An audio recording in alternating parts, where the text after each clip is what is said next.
Oh non, Fachi c'est un patin, Fachi au Kobaka. Fachi ne nomme pas, Fachi au nommé. Si na souka yama solo moni bato FCC, ba o bala ba dictateur, ba luk ba ngolo que non, Fachi c'est un dictateur. Benoît Lomba a joué retraite qui au fond d'abi que non, ngana tiki Fachi sala musala na. Te akimi te ko atiki Fachi fanda sa musala bi Fachi. Na moni ba linga ba compliqué na bendani. Ils ont ba boro na yo. Tant Fachi simika wala. Ce que babanda cause la dernière carte na bango sala ki na carte ya armée. Donc na carte armée mise en place sur salami et bomi bango pe sous makasi to yebisi na misi tango fort yeba ke no ba congolais belé ba pression karaté pour nos ala général à misi mais pour na pose à la président Vita Félix Tshisekedi avait bel et bien gagné ces élections. Cardinal a douté de ça. Non, j'arrive. Le Lokola Daniel Safou. Nous allons chasser Félix Tshisekedi. Daniel Safou, incapable. Il y a qu'à défendre le peuple où il y a voté qui est Kuna Nakati. Il nous soutient Ronsard Malonda. Il est allé na fête il y a Jeannette Kabila où il y a Banda Kofi. On lui a donné de l'argent. C'est un malheureux bien qu'il est député, mais c'est un malheureux. C'est l'UDPS où Alobaka a organisé une élection démocratique, libre et transparente. Donc pour la toute première fois en 2023, la base de l'UDPS est contre cette coalition. Mais moi-même, vous comprenez, je me joins d'ailleurs à la chanson qu'avait chanté Mike Moukebaï, Fachi Telema, Bomaliba, La Poto, Bengana Kabila. Et aujourd'hui, tout le monde a compris que Félix Antoine Tshisekedi c'est un grand politicien. Et il a dit au Congo-Brazzaville qu'il est pour la coalition FCC cache et que cette coalition existera toujours. Une complicité, il y a un tribal. Oh, d'abord, il faut incarner Ambongo. Parce que ce que Ambongo a fait, ça prouve suffisamment que c'est l'église catholique qui nous a plongé dans cette sale besogne. Bakenda kozwabana batubilenge ya mwinda bapeti ba groupe K. Ce n'est même pas le secrétaire Wana Ronsard Malonda, il est de loin. Mais à quoi vous refusez alors que Ronsard Malonda? OK, merci beaucoup. Le refus de Ronsard Malonda c'est une preuve devant la communauté nationale et internationale qu'il n'y avait pas eu complicité entre la CENI et l'UDPS. Oui, président Félix Abak face à un millionnaire congolais. Oui. Tout en donnant un marché de 57 millions pour une maison préfabriquée à un sujet libanais. Non, c'est d'autant plus de que les Congolais ou IBTP dans l'université belé capable. Il y a aussi la projet. Un sentiment. Vital Kamerhe ne sera pas blanchi. Pourquoi? Parce que Busso tout au Landais on noir sur blanc. L'agence d'export et d'import Michel Atlantic Shipping et bana ya Canada, bana ya USA, bomitungisa lisusu te. Pour tous vos achats et ventes de voitures, pièces de rechange et les accessoires possibles. Na koti na ba koli na bino na Kinshasa, bomitungisa penza te. Please, bakoya koza koli tinandako. Pour tout contact, benga Michel Lukadi. Plus 1 508 371 60 43 USA na Canada. Pour la Kinshasa, benga na plus 243 89 551 30 38. Michelo Atlantic Shipping. Yaboye, Bazuapi.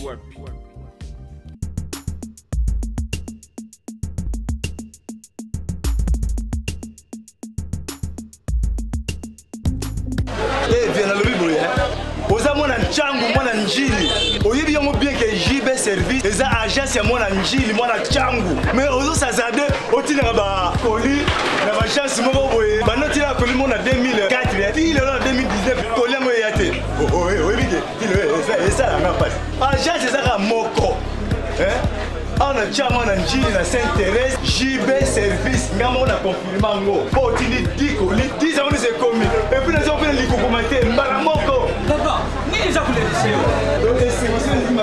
JB service et ça kaka on est ça c'était mais ça ce soir uzanga kuibe jadi wewe mbimba JB service soko kena Brazzaville et ça la kati ya Brazza bona batu bakamata biloko na bango na Brazzaville précisément et ça à côté ya aéroport ya Maya derrière mon cousin wana ya football modité maman dit ayenzi la moko na biloko maman dit oui na yenzi la mona biloko to koma ilobi toza a pona bino toza musala pona bino anja munderité mutu muindo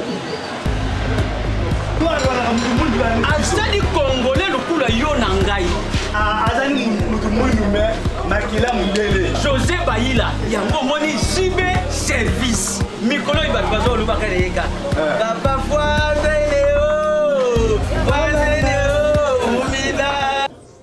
j'avais entendu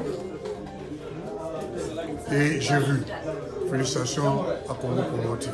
Raf Ngindou, félicitations pour la promotion, c'est la pour l'artiste. Que Dieu te bénisse. À connaît pas demander, il n'y a rien en face.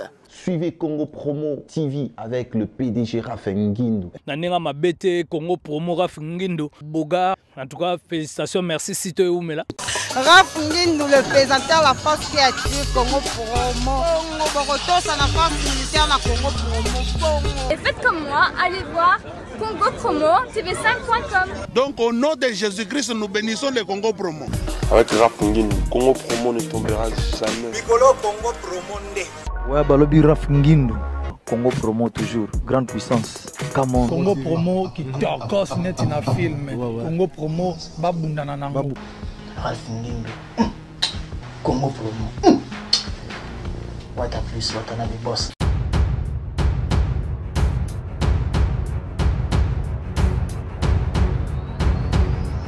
Bonjour mesdames et messieurs, merci de rester branchés sur Congo Promo Télévision dans cette émission Excellence présentée par Scotty Kabalou, la justice de la presse. Vous l'avez demandé, oui, aujourd'hui nous sommes avec lui. Lui c'est président Gustave, il est membre de l'UDPS. Ensemble, Tourbet a vraiment ma solo et actualité. Mais avant de tout commencer, l'émission d'aujourd'hui elle est réalisée par Cédric, le professeur des élèves, mais on a réussi président Gustave. Tout le monde a une image Tambola qui n'a pas internet, mais aussi il y avait de marche à UDPS avec et ses alliés. On a vu marche à la Mouka. Il y a vraiment de la matière. Là, je vous dis de rester vraiment branché sur cette émission parce que vous ne serez pas déçus. Président Gustave, bonjour. Oui, bonjour.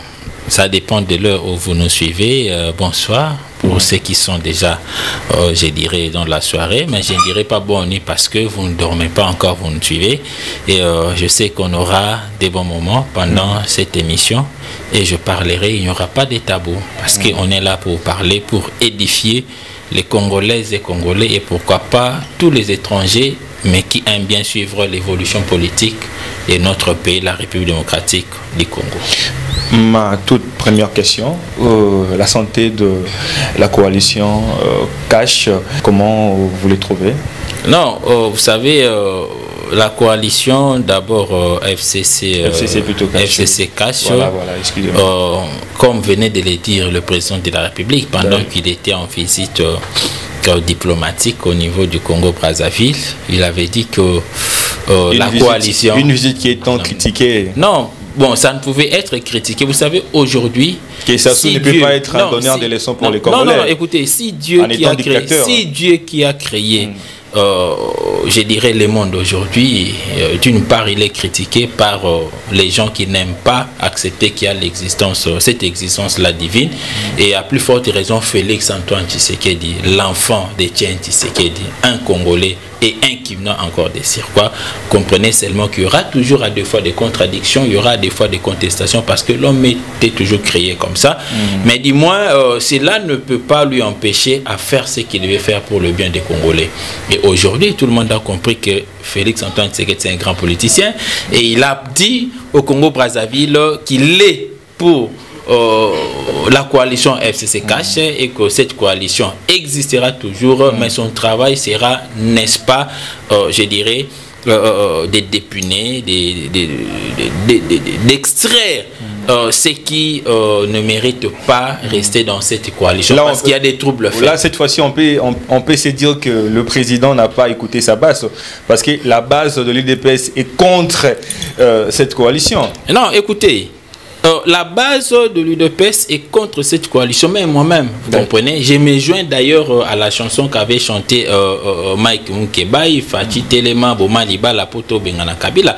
Je suis d'accord avec ça, mais nous ne pouvons pas ignorer qu'aujourd'hui, le président Félix Tshisekedi a cessé d'être, partant de son mandat, a cessé d'être, je dirais, activement le président de l'UDPS. Aujourd'hui, il est l'autorité morale et il est le président de tous les Congolais. Voilà. C'est-à-dire, et les Congolais qui acceptent que cette coalition existe et les Congolais tels que nous et les combattants qui ne veulent pas que cette coalition puisse exister. C'est à lui maintenant d'arbitrer. C'est pourquoi il a dit pour chercher à mettre tout le monde à l'aise.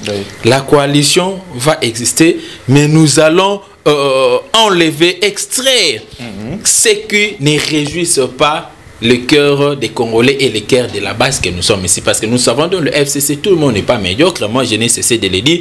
Et surtout qu'il y a d'autres qui n'étaient pas dans l'ancienne majorité. Ceux qui sont plus mauvais sont ceux-là qui ont participé à l'ancienne majorité présidentielle. Mais il y a d'autres qui ne sont venus que pendant la période électorale. Ils ont cherché peut-être de l'argent et ils ont accepté d'être parrainés par les têtes du FCC pour qu'ils deviennent députés. Mais ces gens-là n'ont pas vraiment jusque-là péché comme ceux-là qui ont travaillé dans l'ancienne majorité et on peut facilement le récupérer parce qu'ils sont récupérables. Et parlons un peu de la marche, de la toute dernière marche faite par l'UDPS. On a vu à Lubumbashi, à Kinshasa, et presque une journée morte parce que moi j'étais en passant à côté de l'Imité, il n'y avait pas de circulation.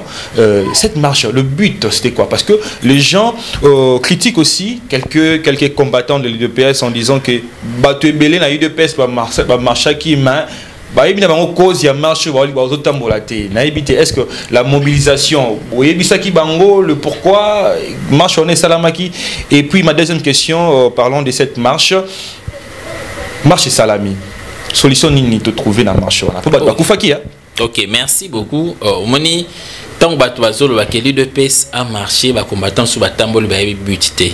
C'est que Moutou, à mon avis, marche, il y a été que nos combattants ont un objectif pour poursuivre tout au long de cette marche. Oyebi, dans les temps passés, tous les gens qui ont marche na biso to bandaki ko yemba ba chanson moko boy le révolutionnaire et en citant même les noms des gens. Mais ce kotali na marche na biso auto sala ki mukona les 9, il n'y avait qu'un seul nom qui était cité, c'était le nom de Ronsard Malonda. Donc c'est ce qui montrait déjà c'est que poursuivait les combattants de l'UDPS, la population qui avait accepté ces jours-là d'accompagner l'UDPS et surtout que marche na biso wana et salamaika na Kinshasa te. Et qui marche mon côté sectoriel te bandi kaka na Pascal et kosuka na des bonhommes donc marche na biso zala ki penda ke no Kinshasa mobimba eningani et Congo mobimba eningani pour na kolakisa la force de l'UDPS. Et vous savez aussi l'UDPS a surpris beaucoup de gens parce que bele banda ko kanisa antena au regard il y a je dirais il y a discussion de banda ko le kanakata l'UDPS entre certains membres de l'UDPS moi incompréhension de banda ko le kanakata que non l'UDPS a qui fragilisé mais senti que non mot d'ordre que pesami na batana nzela bo ezala ki akoinda et on a été déterminé Tokendaki, to sali marche na biso o ezalaki que Ronsard Malonda to boye et tango biso to sali marche on a vous avez vu parce que l'UDPS a été toujours molaki sinzela to e komo na batu musu soupe baye kolanda ko emboîter les pas là je parle de la Muka le 13 bango pe baye ko lo baba sa la marche na bango et nous apprenons aussi que lobby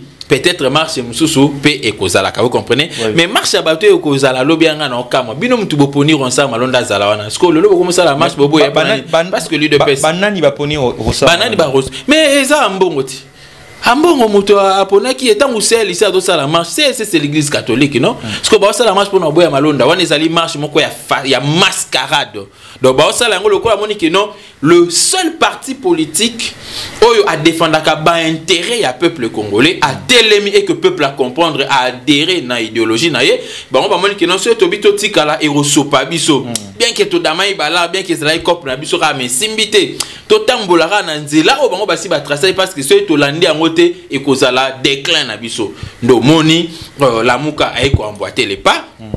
Mais ceux qui veulent dire très bien la marche la Muka parce que moi j'ai été là la marche wana la Muka nazala qui wana et bato ba comprenait pourquoi nazala qui c'était avec une mission précise. Il y a qui d'abord pour natala si réellement batu ya la muka marche bazo ko sala ezali ka rapport na Ronsard Malonda. Mais na kati on a te comprendre que non ezali ka rapport na Ronsard Malonda. Il voulait juste faire semblant que l'accent peuple congolais que tu es content pour la pour na Ronsard Malonda peuple aya adhérer na ngo nzokande na sena ngo ono ndenge za boye lokola ba Daniel Safou. Nous allons chasser Félix Tshisekedi. Oh, mais est-ce que ce Félix Antoine Tshisekedi qui a choisi lui Daniel Safou incapable ya ko défendre peuple o ya vota qui est kuna na kati. Il soutient Ronsard Malonda. Il est allé na fête ya Jeannette Kabila o ya banda ko finga. On lui a donné de l'argent. C'est un malheureux bien qu'il est député mais c'est un malheureux. Au moni bilo kabo e moko et puis ça mo ba méchant ndé mo bo ya rosakanate mo to ba bon 2023 biso tout au tcham tout pour na ko écarter ba anti-valeur nyonso wana. Et en 2023 on ne va pas voter par sentiment. Tu voter bateau ba lobaka na munoroté mais bateau ba na mukema. Vous ne voulez pas de Ronsard, vous proposez quoi? Nous ne voulons pas des Ronsard, nous proposons une autre personne, vous comprenez? Mais en tant que parti politique, parce que place où on est allé, place il y a parti politique T. Jusque-là, selon, je dirais, les formats actuels, ou l'esprit actuel, il y a loi électorale, puis il y a composition inseni, et zali ko pesa na nous esika na moko ya mutu awuti na kati ya société civile. Si l'UDPS était dans la société civile, biso moko to nga to réclamer poste parce que c'est l'UDPS au alobaka a organisé une élection démocratique, libre et transparente. Donc pour la toute première fois en 2023, neto lingi to mona ba élection na et salama. Alors, lokola biso to société civile to parti politique. À moins qu'il y ait une nouvelle proposition de loi, Oyo, et qu'on amener réforme na kati ya seni. Partant de cette réforme, l'année, ce qu'on au pays de paix, ça va. On peut chercher un monsieur, un homme qui maîtrise, un homme, je dirais, logique, un homme oyo alingaka que Congo et Zalamalamu neturi kopé ça peut n'ainsi kawana. Mais jusque là le col abisso tousalité tous senginde na ba confession religieuse na société civile dans l'ensemble pas que l'abisso la personne qui va rencontrer ou bien qui aura la confiance. Il y a plus ou moins 90% il y a peuple congolais parce que tu es dit qu'il y a 100% aussi parce que Yimoronzambe balingana bango est à 100%. Vous comprenez? Mais dis-moi ceux qui déjà à 90% ou à 80% bah tu vas adhérer n'est pas un moutouana. Na 2023 tant que na ba élection ba contestation et cause à la vraiment ya malonga te cause ba contestation moko minimisable et puis comme ma biso na ba guerre te tribal ou soit ethnique, guerre moko civile, politique, n'enge utai kozala et kozala te ko plonger biso pe na crise. Je pense que Hollanda qui va intervention il y a Bécholé, il y a Pasteur Sonika Futa, Makambo tous les cas qui est là en Koko les cas qui entre les confessions religieuses pour na robimisa au sang Malonda. Peut-être discours au cardinal Lobaki, parce que Tonagi Bato, vraiment respect pour le cardinal, mais en disant qu'il y avait d'autres candidats qui ont été écartés simplement parce qu'ils sont kassaïens. Et là, on a et ça kanda makas na kati ya mutema parce que avant même pasteur Soni aloba yango biso aussi toyo kariba futiana to koma déjà kolobela yango. C'est par là que naïb ça na peuple congolais. Fachi avait gagné bel et bien ses élections. Peuple congolais. Félix Tshisekedi avait bel et bien gagné ses élections. Le cardinal a douté de ça. Non, j'arrive. J'arrive. Je vais en arriver. Ces élections. Mais il y avait une complicité, il y a un tribal. Oh, d'abord, il faut incarner Ambongo. Parce que ce que Ambongo a fait, ça prouve suffisamment que l'Église catholique, élection d'ailleurs, Azaki n'a observateur na 50% de bureaux de vote parce qu'on avait au moins plus de 90 000 bureaux de vote. Bango Bazaïka a 40 000 observateurs. C'était à peu près 45% ou 43%. Donc, Bakoka qui jamais kolobake non, il détenait la vérité parce que Bango Bakouvra qui ba bureau de vote n'y ont sauté. Vous comprenez? Et puis de deux, c'est l'église catholique qui nous a plongé dans cette sale besogne. Bakenda kozwa bana batubilenge ya mwinda ba petit ba groupe K oyo bazana ba 17 ans 18 ans batindi bango lokola ba témoin et ces enfants là n'avaient pas l'expérience électorale. Vous serez d'accord avec moi? Mutu nyonso oyo akenda ko voter azad d'accord onanga que na 4 bureaux de vote sur 100% ba témoin il y avait au moins 70% ba jeunes et dans 70% ba jeunes il y avait au moins 50% ba petit ba yeba ki na bango loko moroté. Ba petit pour la première fois à na kaka ko participer ba zué non ba tie là petit kende ko surveiller. et ba petit temps ba komi kuna balala ba pongi ba musu ba bengana ba na kati ya bureau de vote ba memata ba PVT aucun député ba fongola ba mbanga wana bazala na ba PV bazala na yango te. Cependant le FCC s'organiser et l'UDPS to s'organiser parce que d'ailleurs biso l'UDPS nous sommes le seul parti politique au Kenya bureau de centre ba kuti ba mama ya mikolo bazala ki wana ba papa ya mikolo bazala ki wana tout le monde na ba jeune pe bazala ki et on avait pris cela en considération. Bah résultat est bimi. Le quoi a déjà basaki comme il guerre tribal, il y a haine tribal. Même Nakati à Genève, l'église catholique avait influencé. L'église a joué un grand rôle pour n'avoir écarté Fachi. Vous comprenez? Et c'est la même église catholique qui a combattu le développement et République démocratique du Congo. L'église catholique a été complice na ba colonisateur na biso bazalaka. L'église catholique a participé. Et bien là, Congolo Babanda Kokanga Bango so que tout bela sanga bengi belge abi que non muto asala ki mabe yona bakanga ebele ba beta complice avec l'église catholique. Avec Mobutu c'était la même chose. La troisième voie de Kengo Adondo, c'était toujours l'église catholique. Tozala na mission ni était l'église catholique, on allait peut-être mettre en déroute Joseph Kabila depuis 2016. Mais banan baki ko endormi biso, c'était l'église catholique. Écoutez, Nalobi c'est toujours cette même non, l'église catholique l'église catholique non, écoutez, oui. L'église catholique elle ne nous avait pas réveillés. L'UDPS combattait seul par le poids ya Etienne Tshisekedi. C'est l'UDPS celle qui combattait. Et tous ces partis politiques, entre guillemets, peut-être mais hier nous ont combattu. Tant on comprendre que non, la vérité reste toujours la vérité, ne pas s'accrocher. Alors, pour Nana Zonga, nakoloba que biloko oyo ambonga lobaki que tolingi ronsarte parce que il est parmi les gens qui ont facilité la victoire. Il y a Félix Antoine Tshisekedi. Nalobi, c'est faux et archi faux. Ronsard Malonda n'a pas ce n'est pas lui qui a organisé les élections. Oui. C'est la CENI dans son ensemble qui a organisé ces élections. Écoutez, non. Il était le secrétaire et exécutif. Voilà. Vous comprenez un peu? Dans la CENI telle que vous voyez là, il y a, je dirais, il y a des rôles. Il y a le rôle technique, il y a le rôle administratif, et il y a aussi un rôle que je peux qualifier d'un rôle purement politique. Vous comprenez? Qui consiste à veiller sur la politique. Il y a Seni, comment est-ce que Makambo Ezali ko évoluer. Et c'est lui qui englobe toutes ces histoires-là. Ezali Corneille Nanga, Azali qui suivi na ba Sengezi. Vous comprenez un peu? Batu Oyo, ba pesaka ba signature na bango pour na ko certifier que c'est le président qui a gagné les élections. Ce n'est même pas le secrétaire Wana Ronsard Malonda. Il est de loin. Mais à quoi vous refusez alors que Ronsard Malonda? Ok, merci beaucoup. Le refus de Ronsard Malonda, c'est une preuve devant la communauté nationale ainsi qu'internationale qu'il n'y avait pas eu complicité entre la CENI et l'UDPS. Parce que si c'est Ronsard Malonda qui avait conspiré, qui avait machiné à ce que Félix Tshisekedi devienne président de la République, ça a été parce que preuve. Vous comprenez un peu, FCC comment va fonctionner. Mais ce qui est le oyo tobi que notre boyé nous étions le premier parti politique. Le premier parti politique c'est l'IDPS. L'IDPS c'est la famille politique qui a fait le Antoine Tshisekedi. Alors c'est bon, on a preuve contraire. Il fallait pas l'accepter. Et que non, Fachi n'avait pas gagné les élections, on doit gagner les élections. Tous les on a état des droits. Au moment où Harry Magie, abando tchabambanga. Facha gagner ité bisom to pesa et pouvoir banini bani. Tant comme biso baji babi bon. To lukaka penda ba preuve to ba soki Facha gagner to gagner raté. Yo le barbozana ba preuve la biso. Harry Magie kokaki a telimisu. Et tant a senti que nos dossiers zo inda déjà mabé avant le 17 mai.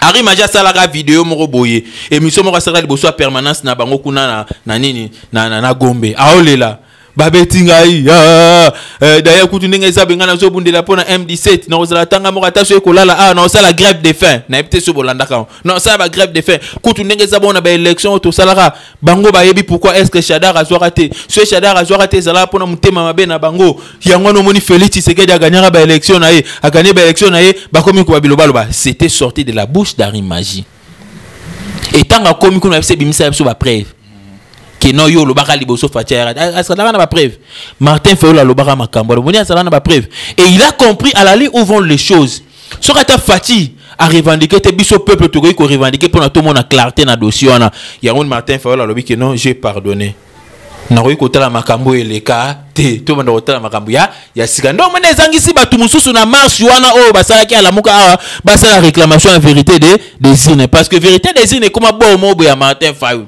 bon nae style ne o abima na ona politique o azola nango popularité o afiakula na yango ba Moïse Katumbi ba millionnaire afiakula na yango ba Jean-Pierre Bemba ba rebengo ya kala ba ancien membre ya CPI ya bia boloko ya CPI parce que il y a un ancien membre ya boloko ya CPI bon c'est un ancien prisonnier et ça là ngé c'est autant na mona un prisonnier à CPI bon a ça peut marcher au tambola na kata Congo avec liberté il y a la démocratie dans notre pays vous comprenez il faut pas mettre la biso moi maboko na biskana donc ndelo ko na ikoloba que Ronsa te boyer d'abord parce que il n'a pas été le choix de l'unanimité il y a ba confession religieuse choix na ye et de partager bango kaboli bango et diviser bango et puis de deux Ronsa malona lokola sa partenaka na senu e uti koleka biso tolobi boy bato bakozala ba premier dirigeant c'est-à-dire l'équipe dirigeante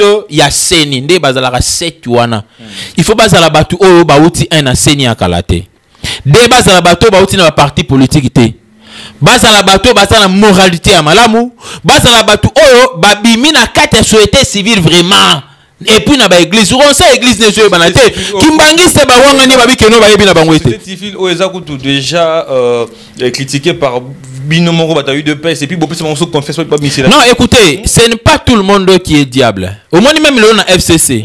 Ils ont battu muso bana ba ange. Mais tellement que lumière na bango ezamouké. Parce que là-bas il y a de vrais démons hein. Nandenga bete nandenga bien il y a des vrais démons penda. Ce que ba étouffé tara mo na nzambe moko. Dans suba na nzambe ba kozara mi balé kuna na FCC o tout batikala. Yeah! Ba tout pendo rapenda batu ya mabe alors ba étouffé moi penda bimezate parce que batu ba ngandeni mo na nzambe ba étouffé ange écoute. Daniel Assembly titi ya Silis nzamba tinda réponse banda kala. Ange o kitara boy roi de Perse akanga ange. Baga. Ange abeta pepe ba 21 jours. Akitarata kangamara likolo bitumba ti ya osanga intervention ya Ange Michael ayekoya etango yepa Daniel obiki no monika mukolo bando sambelana batindanga bandaka na réponse non mais na kangama badia bulu bakanga 21 jours pour na opeso réponse non c'est ce qui se faisait aussi na kati ya nini ya ngambo wana ya FCC ngana babaza batuma B. Aujourd'hui si le Congo souffre ezali grâce à Batouana FCC surtout Batou FCC oh il y a première Batou à première on a lobby non écoutez toujours travailler na bango parce que sa population toujours sa population toujours sa population non écoutez toujours sa population na lingi peuple congolais comprendre une chose. Le président Félix Tshisekedi a été élu. Au moment où Félix Tshisekedi aura pouvoir par les coups d'état. Mais Bela bato FCC baate na Congo. Quand ndenge bango tongo bakotara baju na coup d'état ba kimisi ba mobutiste ba bengana. Lelo si l'armée na biso comment fragilisé. C'est parce que bango ba bengana ba générer belé, ba kanga ba tobelé ba boma pe belé, ils a ko bomba te, vous comprenez un peu. Mais Fati quand il est venu à non, il y a des Congolais. Armée na biso to tika armée on ndo mona taba tumusu ba comprendre le loté o ndenge nini ba nommé Ami Sitango fort o mais Ami Sitango fort azalaka soudan na katamboko non oui inspecteur général ba musu ba kanti yoko la président Félix Roma président de la République fa bengana armée nyonso azu ba combattant comme si bango nyonso ba militaire a bengani la police nyonso azu peuple congolais nyonso comme si bango ba policier non ezalaka te. Il y a un principe administratif là, qui dit la loi de la continuité. Les hommes passent, les institutions restent. Mais on va trier ceux qui sont bons, ceux qui aiment le pays, ont confiance pour travailler. Mais tout le temps, on la marche à la Mouka, on a Kinshasa, on a vu MLC, maintenant très mobilisé malgré qui est arrêté au niveau de Lumumba, on a côté qui limité pour continuer marche na Bango. Mais na côté à Katanga, de sentir discours mususu na Monoka Moïse Katumbu. enfin il y a marche parce qu'il n'a qu'à tant elle Moïse va marcher na bangote to éviter nous au monde dans la muka vision ezande ni calming ta éclatement ou bien ezani qui se passe te banda kala ngana lo bakeno la muke se panzana na banda kala la muke se panzana na yango mais baza batumoko o batikala na bango kaka na moi ba semblant quoi ba vivre na bango na ba semblant mais na vrai sens basi ba kabwana na bango. Voilà la première des choses. Et puis la deuxième des choses, Moïse Katumbi à la Kissi quand même qu'il aime les Congolais. Parce que ça, au talibien, après marche Nabiso le 9, et-il le ba découvrir Karabatu Bakufaki. Il y a des gens au Babomaki Bango. C'est-à-dire il y avait déjà un plan où ils allaient que Nanzele a marche moko et kosala mawana bayi ba kosala comment est-ce que ba koki ko créer trouble pour na koboma surtout bato ba soutenir le président Félix Antoine Tshisekedi. Mais tout le monde qui peut ba cocktail Molotov na limité kuna plutôt il y a parlé du peuple récupéré par la police congolaise. Écoutez wana mukoloni nozolo ba ya le 9 wana mukola le 9 biso tozalaki na lobby azalaki na cocktail Molotov tetanga zo qui ne marche na c'est faux et archi faux. Ce qui peut-être qui non en retour, il y a eu quand même certains Congolais au CP là qui étaient dans la police à Betaki Batumasasi, Nanzoto, Nandenge Betaki Bagazo, n'en retour bah comment Kotumba pune parce que moi-même je vu ça. Mais encore bananga que non cocktail Molotov sur au mona qui en c'est ça bango monde ba policier tout basala qui en pour na koluka na esprit basala na ngo ya kalawana ya koluka ola tsaber mais na minute et ko simbate. Alors comme je le disais, au moni nakatanga Katumbi a compris que et ça na batu mususu abakatakatanga wana o baluka bisika ko bimina ba otimbela te bon to profiter na marche morobo so na marche IDPS bébé que nous esimbate parce que IDPS a système ya viso longo et puis marche Rosala pour na otemela la ronsa malonda et sécuriser les institutions mais bon balaki na marche mususu ba ngaba sala ndenge ya mabe Moïse Katumbi abi non marche et Rosala maté quand on va interviewer pourquoi bo sali marche te ba mususu abi que non c'est un peu rare je ne suis pas un peu je n'ai même pas peur de la mort mais je peur de faire tuer les gens. Vous comprenez? Batouba koufa parce que ngana loba que non batouba marcher non. A boya ke loko wana et a wana kati ya Kinshasa to mona derrière na bandu kuna marche pesa la kité. A na kati ya Kinshasa marche et salamaki et aki marche moko sectoriel. Ngana qui marche de santé. Oh, Jean-Pierre Bemba. Nazoloba Jean-Pierre Bemba. Non écoutez, na lobby Jean-Pierre Bemba n'était pas venu pour marcher. Pourquoi? Yo somona mutazo ya marche voiture elande na sim. Asa qui n'a intention déjà rokima. Mutazo ya marche voiture elande na sim. Tebi bato ba voiture na bona sibenza bato ba sala marche de santé parce que sera lemi place mo mutu kememi. Jean-Pierre Bemba a sala marche mutu kana na sima. Non, wana eza ba aventure. Et puis abandi marche yango na Pascal aiko sukana na des bonhommes.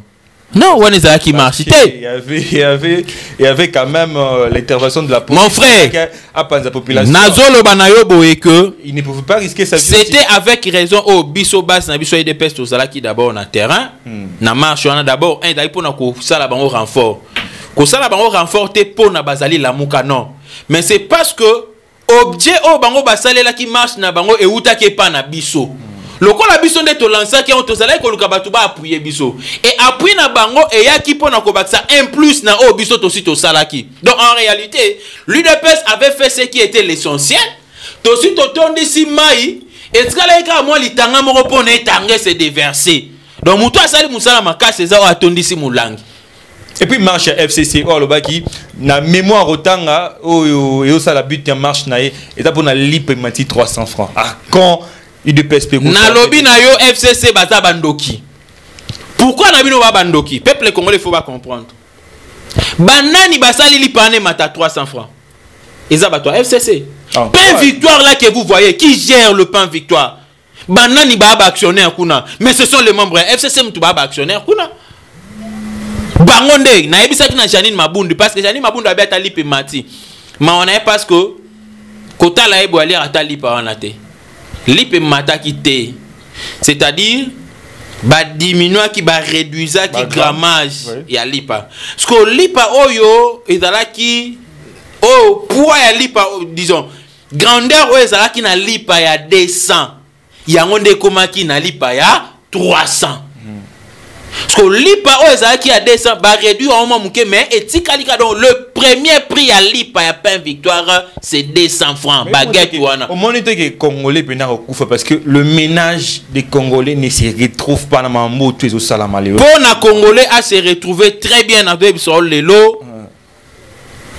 Et au senga kaka ba tout mitema ba FCC. Soit un ba bongo la mutema, soit bongo le mutema te ba zo bonne volonté otika Congo ba kende.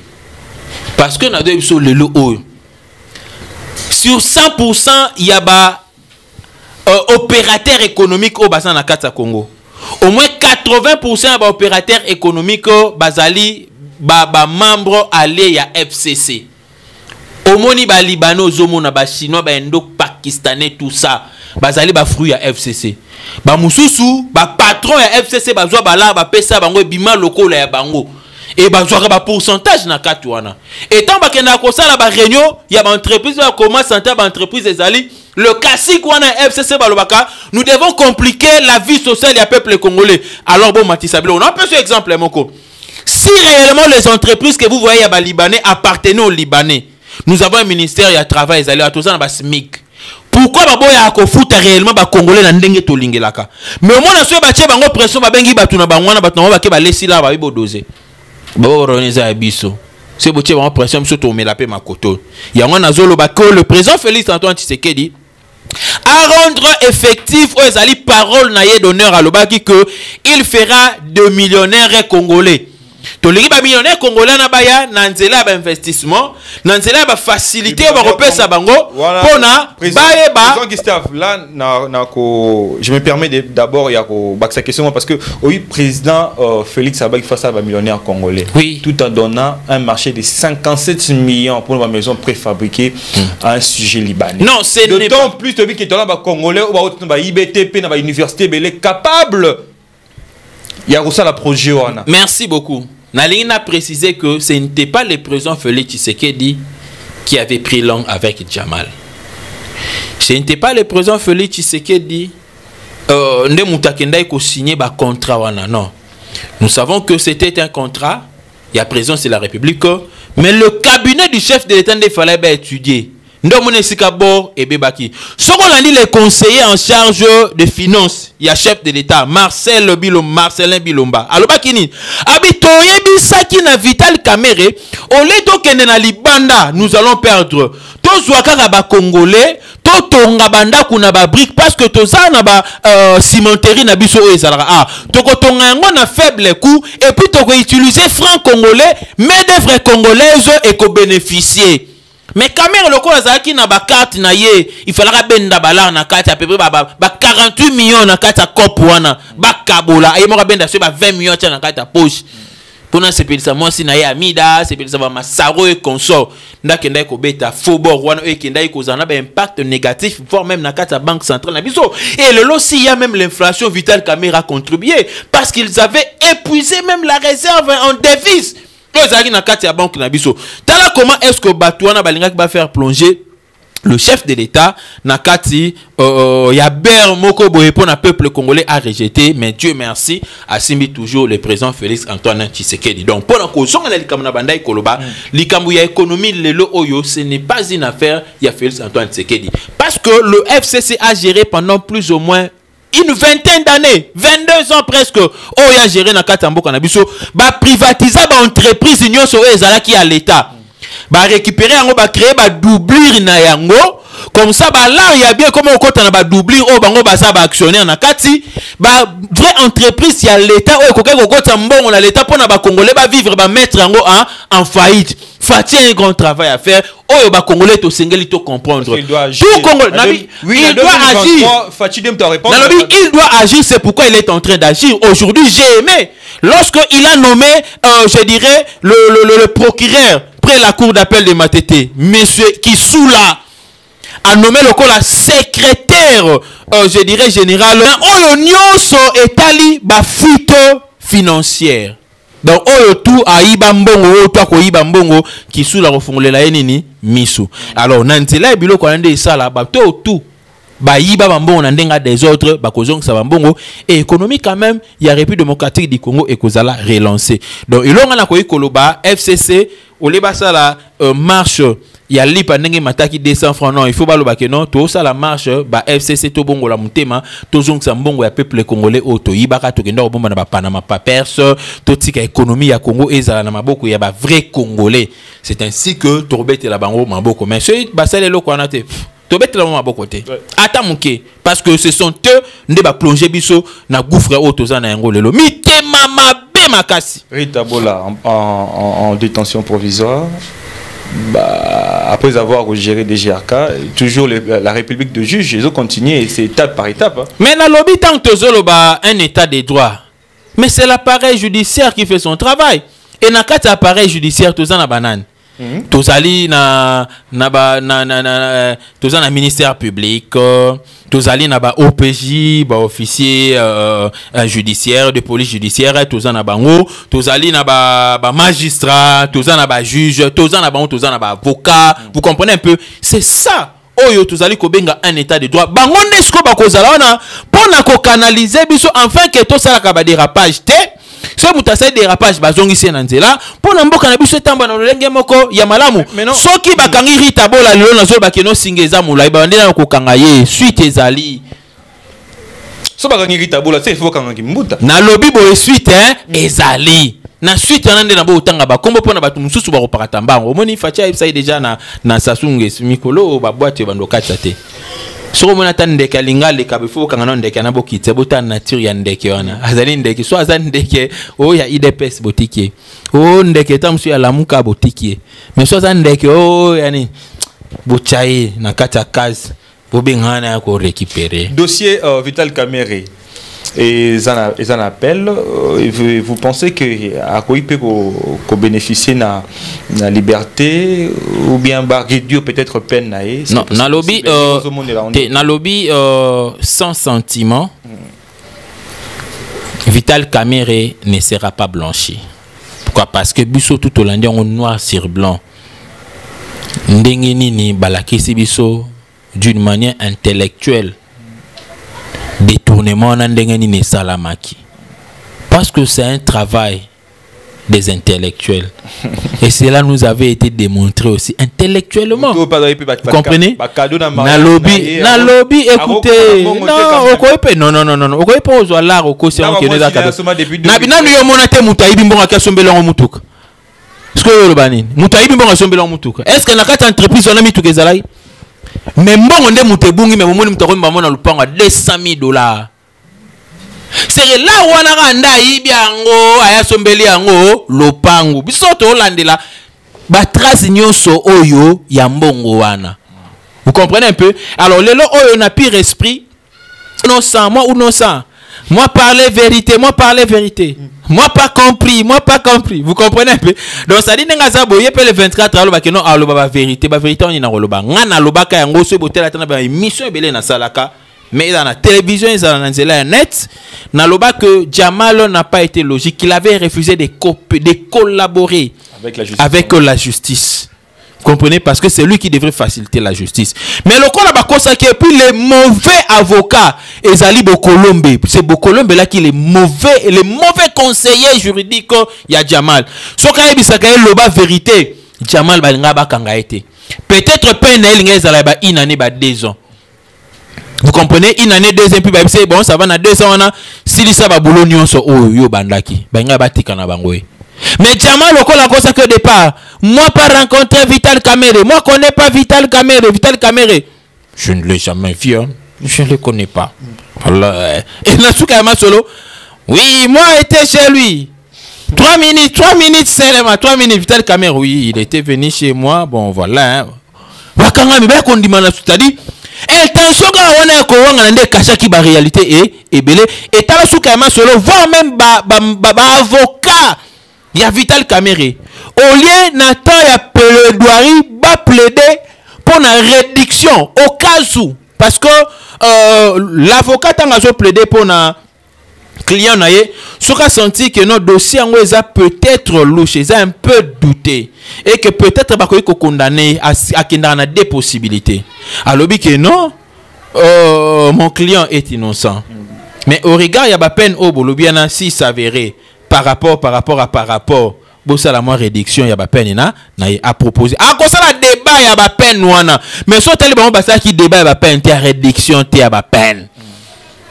Batiki Vital Caméra côté on a besoin qui biloko ya mobimbanta apparemment vous réjouissez de ça. Non, on ne se réjouit pas du fait que Vital Caméra est un allié de taille. Attention, Vital Caméra il n'avait pas de l'argent. Il était quand même pauvre parce que lui-même l'avait dit. Et pendant les élections, il a vendu. Il avait vendu au moins sa villa. Lui-même l'avait dit. Il avait vendu au moins sa villa. Mais après, carrément, 6 mois, il a été le pango à Zagin pour nos élections. Mais après, 6 mois, il a mais après l'élection, il a 200 millions de dollars. 100 millions de dollars. Donc, allez-y comprendre. Dernière question de cette émission parce que la télévision c'est le temps. Tout le monde a une vidéo il y a président Gustavo Isalipe vraiment la une net une chanson que vous chantez à l'égard peut-être il y a bateau besoin de coalition on a évité. Est-ce que là ce n'est pas une chanson où ils ont mené peut-être la révolte ou bien c'était quoi quand vous avez composé cette chanson? Non, écoutez, d'abord chanson Anna, bah éco rebondir en sur le lot parce que et là chanson moko mythique. Chanson là de monnaie révoltera ba na 2016 na 2017. Mutu toi comme akokende atata ngobeta à rien. Non, bima akokende et à la fin des comptes, il est parti, il n'est plus président de la République. Vous comprenez un peu? Et Ibrahim, moi je ne suis pas de cette famille là. Je m'accroche à ce qu'Ibrahim avait dit. Et quoi en vouloir gâter? Parce que c'est Ibrahim Kabila qui a parlé d'Hippolyte Kanambe. Et puis minamnoko Ibrahim Kabila. Et puis minamnoko banani ya ba omususu wana Kabila mususu wana ya mukolo wana mususu wana. Et puis minamnoko na bango. Et songa na ekoloba yango. Yo senga ngani ni preuve. Mais preuve ezo bi minamnoko Ibrahim Kabila. Non et puis minamnoko na mususu. On a besoin cette fois-ci des vrais Congolais. Et tout le monde dit bon on remix nango ekozala kala mingi te. Tu remixer à moto ça on a clip. Compositeur de la chanson. Nalobi c'est moi l'acteur principal et l'auteur compositeur. Na lukamara na nzembo na ndemo ya osarante on na sekaba boketu ba aventurer na sekaba. Haimi mabwa na lingi na loba kasi na iko kasonyo akimi ono ba kanga ba bomanga yo mutolo bongo loboyo kasoni ba kango ndeno kimi biso to tena na kata Congo. Kimi so pendati na ambassade ya France boke pena na ambassade ya France utalobi na kende so na keili te etikala bato ba osiama rien bafwa bashala basha na rozonga na et nazaki na slogan mona ndo tambo na ngoso na beti na suka maso na bika que non la mort est un destin ce qui tangama que non na dae na odae mais ce tangama na odae te je ne mourrai pas combien de fois ba elanga na parler na comment ko se déguiser na tikata la mande febele na bimana bilambe belé pour na ko se camoufler kaka mais lelo nous sommes au pouvoir. Nous tenons. Et on a talaka, aussi tu mangande, daya les jours aussi à Koufa, n'a pas fallu barrer bani parce que on est dans l'acteur principal dans kata. On tala, na tchangolanga na sona na bourgmestre, na sona na capitaine, na colonel. Tout ce défi na bango. Toi, tu seras abattu na bi total. Mais à chaque moment ça va complot na bon pour na ba ko isanga ka mutu mona kati na ba ndai ko ya carte za bo ebima et puis bato pe banda yo trahi ba plan nga ba lai peka na kati na biso parce que bato pe banda ko teka ba plan na bango pa na nga ba lai peka na kati na bango tant ba yo se préparer pe na ba ko isanga moko ya longue na kati en civil a bilongwa so tikala ozo dai et on a se retirable par basali tout ba simbanga te ba beti basali tout.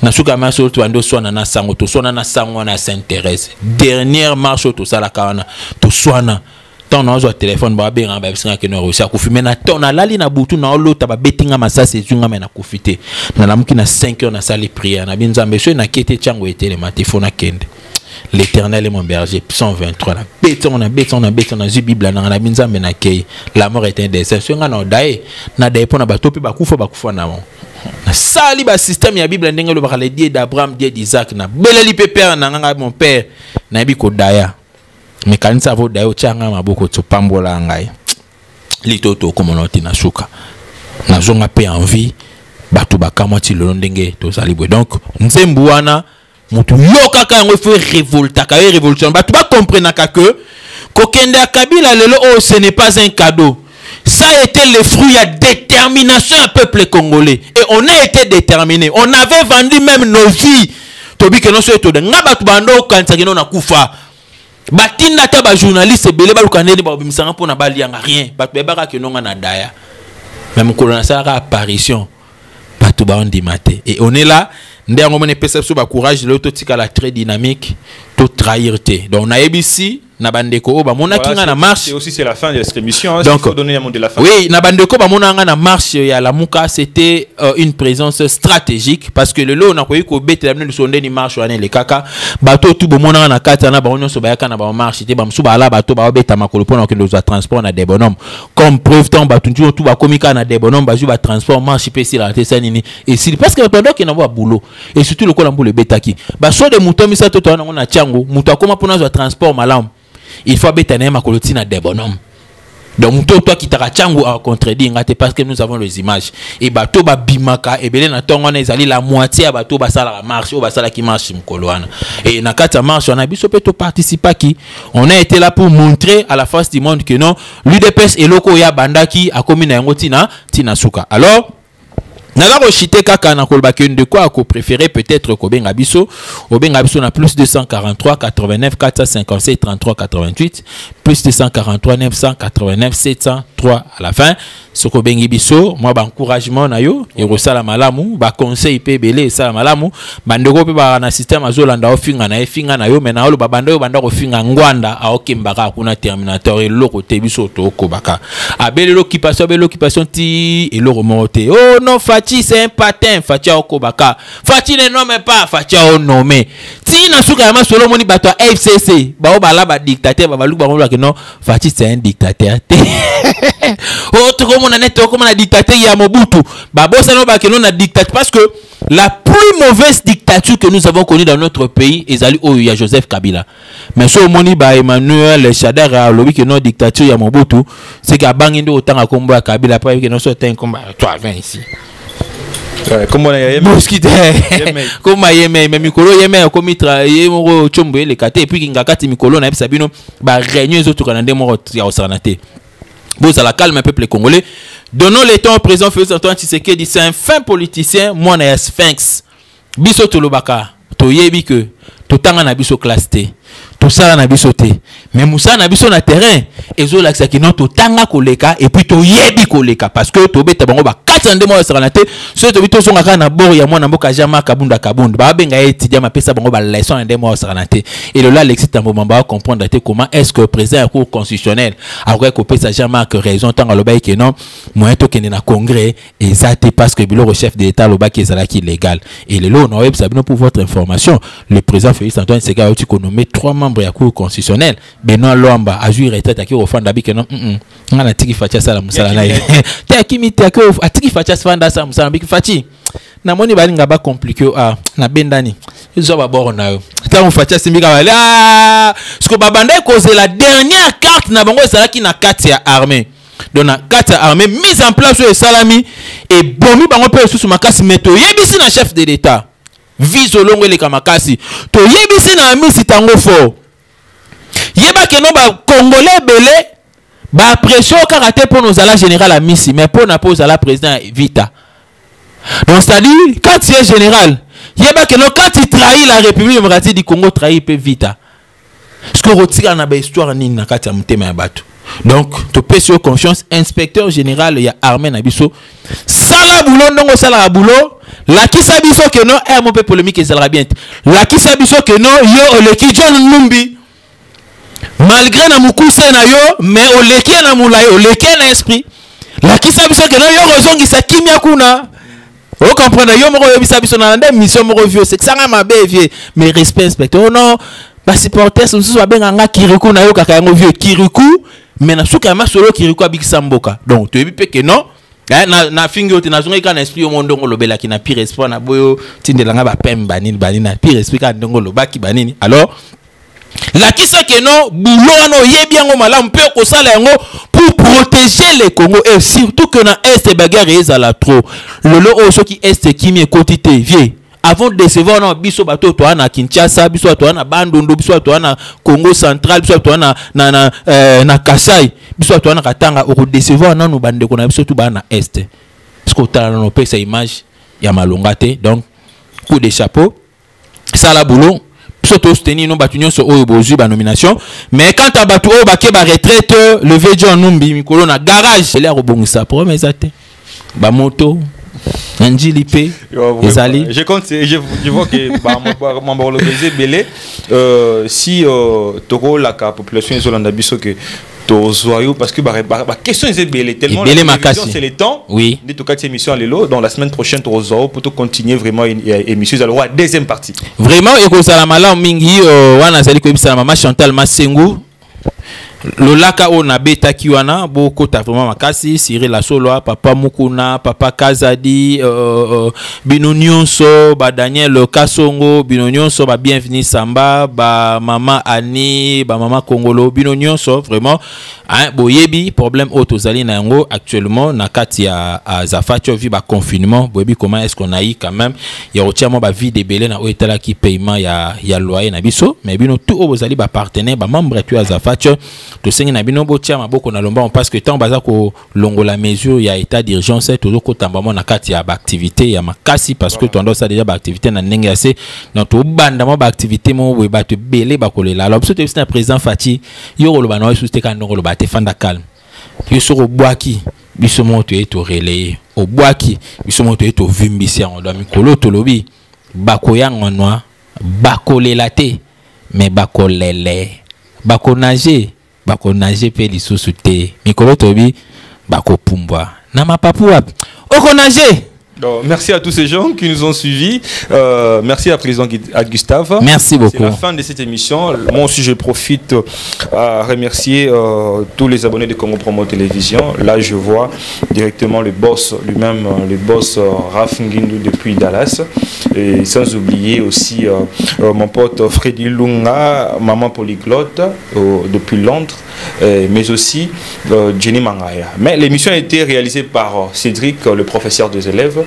Quant à moi, retrouvez-moi très prochainement, toujours dans cette émission Excellence. Au revoir.